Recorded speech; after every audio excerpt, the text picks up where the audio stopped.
Осы аптаның басты жаңалығы Стамбулдағы Ресей мен Украина арасындағы келіссөздер. Бұндай келіссөз өткізуді Ресей президенті Владимир Путин ұсынған еді.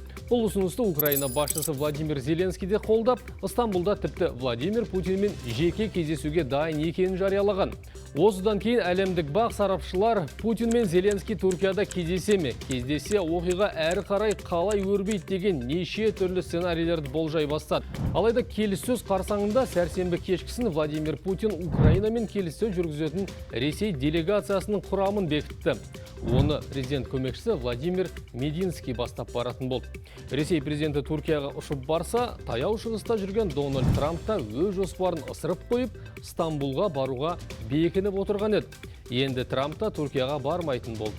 Бейсенбі күні дүйім жұрт көз тігіп отырған кездесу ақыры болмай қалды. Келіссөздер жұмаға шегерілді. Екі ел өкілдерінің келіссөздері осыдан 3 жыл бұрын, яғни қарулы қақтығыс басталған сәтте Түркияда өткен еді. Бірақ еш нәтиже бермеген соң тоқтатылды. Сол 2022 жылы Зеленский Владимир Путинмен келіссөз жүргізуге тыйым салатын жарлық шығарғаны есте. Соған байланысты Зеленский өз жарлығын өзі бұзама деген сұрақ туындаған. Алайда президент кеңсесі бұл жарлықтың Зеленскийге қатысы жоқ деп түсіндірді. Яғни Украина президенті Путинмен тікелей келіссөз жүргізуге құқылы жалғыз адам. Келіссөздерге қатысы тағы бір мәселе бойынша тараптар ымыраға келе алмай отыр. Ресей алдымен келіссөздерге кірісу қажет десе, Украина мен оның жақтастары бірінші 30 күндік уақытша бітімге келіп, содан кейін ғана келіссөздер жүргізу керек деген позицияны ұстанып отыр.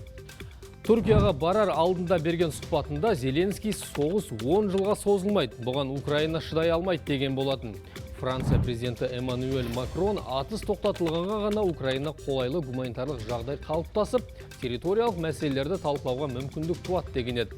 Бұл ретте ол 2014 жылдан кейін айырылып қалған аумақтарды толықтай қайтару мүмкін емес екенін украиндықтардың өздері де жақсы түсінетін атап өтті.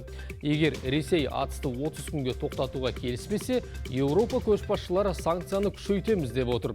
Өткен аптада Макрон, Ұлыбритания премьері Стармер және Германияның жаңа канцлері Мерц бір купеде Киевке бара жатқан видеосы үлкен дау туғызды. Вагонға репортерлер кіріп келген сәтте Макрон ақ салфеткаға ұқсас затты қалтасына сала қояды. Ал Мерц қасық не шанышқыны үстелден алып тастайды. Осы сәтте интернет қолданушылары Еуропа басшылары кокаин салынған пакетті жасырды деген комментарийлер жазды.